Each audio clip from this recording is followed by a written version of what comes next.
Where's the cheapest place to incorporate offshore? I'm going to tell you. Depending on a few variables, you're usually going to find that the cheapest place to incorporate is Belize. Seychelles is pretty close. And in a more esoteric sense, Samoa, the island of Samoa. Now that you know that, now what? What do you do next? It's a big question all over the internet. How do I find the cheapest place to incorporate? What's the cheapest way to do it? I want an offshore company. And so if you really want to find just the cheapest offshore company, if you know entirely what you're doing, it's very simple. You go to Google and you type in the name of the country, i.e. Belize, and you can type in incorporation service, you can type in registered agent, push enter. Plenty of people are advertising. They're all going to compete on price. They're all going to say, we're $573, we're $569, come with us. You get a free tote bag with every Belize corporation, whatever the case may be. If you really want the cheapest offshore setup, that's the way to do it. The way is Google. The way is simply going and figuring out who has the lowest price and ordering online. But it's probably not what you really want.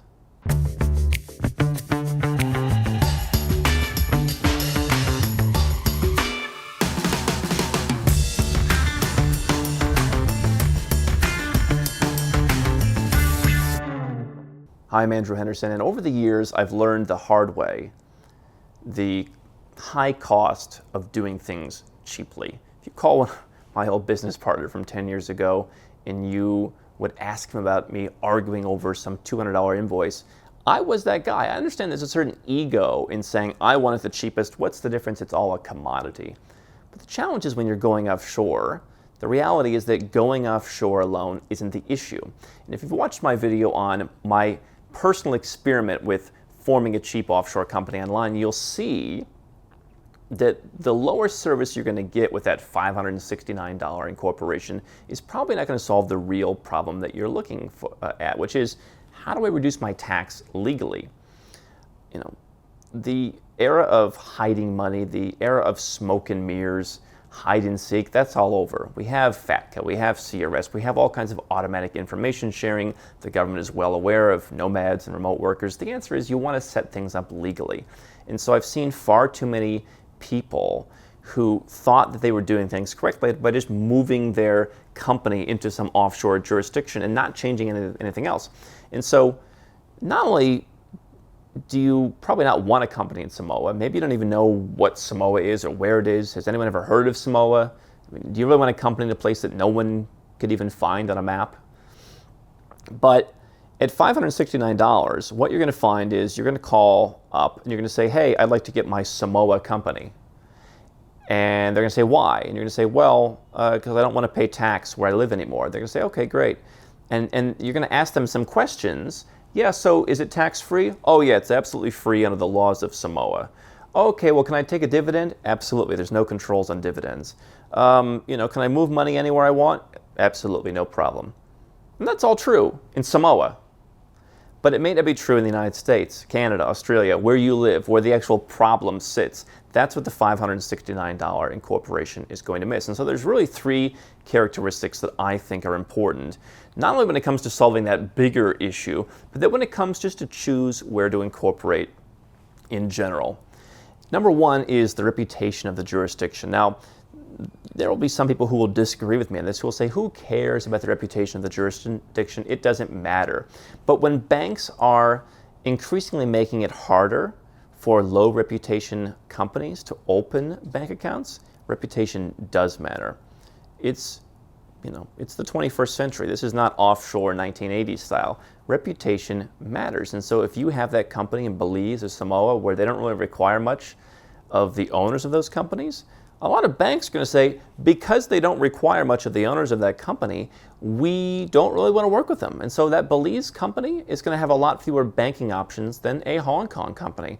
Most people I know don't want to keep their money in a bank in Belize. They don't want to keep their money in a bank in their home country or in some subsidiary. They want to be able to protect it and keep it in a strong international bank that has great online banking, great features, that's safe, offshore. In addition to that, the issue is, can I even use my company? Obviously, if you don't have a bank account, you can't use your company. I talked about The guy who came to me, he had set up a cheap company, he had done everything properly, but yet he couldn't even get a bank account. Therefore, he was still using his domestic company because he couldn't make the transition. That cost him a lot of money, 6 figures in tax. But what about getting merchant accounts? What about how you're going to receive money? I've had people come to me from the Seychelles, for example, and say, the merchant account and the bank no longer wants to deal with Seychelles, so they've frozen my money until I can give them some other place to deposit that money. And this guy was running around and he wasn't sure what to do. So can you even use the company? Can you get a bank account? Can you get a merchant account? Will your customers pay you? And depending on how your setup works, there may be a way for them to pay some subsidiary or for some transfer pricing. So there's different ways that this can work, but the bottom line is you want your foundation of your offshore company to be strong. And if you're setting up on some random island, the deck is just going to be stacked against you, particularly going forward. Even if it does work today, it may not work in a year or 2 years. And for me, and for most 6 and 7 figure entrepreneurs, I think that the biggest issue is time. One criticism I hear about Hong Kong companies in particular from people who are seeking the cheapest solution is you have to file an audit. You've got to do paperwork. They're going to charge you a fee to do that. Oh, you want to claim that you're offshore in Hong Kong? That's going to cost extra money. Okay. Time is very important. And so what I find in a jurisdiction that has a better reputation is you're going to save a lot of time. You're not going to be sending so many documents back and forth to your bank. You're not going to be getting as many questions about what you're doing from banks doing their KYC, for example. You are going to pay a little bit extra. You're going to perhaps do a little bit of work. Perhaps you're going to file an audit. And I understand that that can seem like it's unnecessary when you can just go over to some island in the middle of nowhere and do absolutely nothing. But doing absolutely nothing isn't really working anymore for getting anyone else to be on your team. You need all these other people to be on your team. And yes, I know there are new fintech solutions. Yes, I know that there are new banks and new organizations that are making things easier. Yes, I know there's crypto. But at the end of the day, most people need a way to receive money from their customers, from Amazon, from wherever. They need a system that works. And so if I can pay someone a little bit of money to do a routine audit or to file an annual return or to check a box on a form, and that's going to save me time because I'm not going to be shuffling as many papers around all year, I'm going to do that.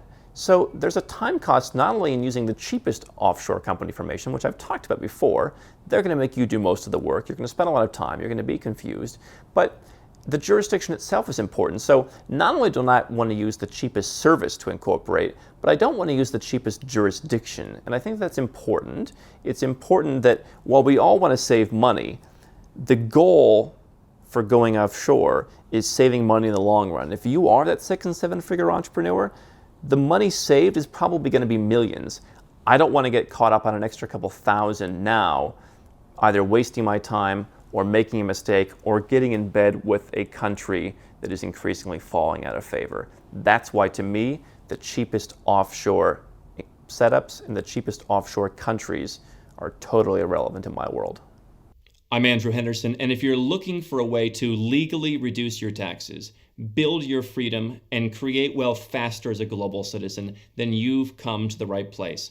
I want you to do 3 things right now. Number 1, click the button to subscribe to our channel. Make sure to get notifications so you never miss a new video.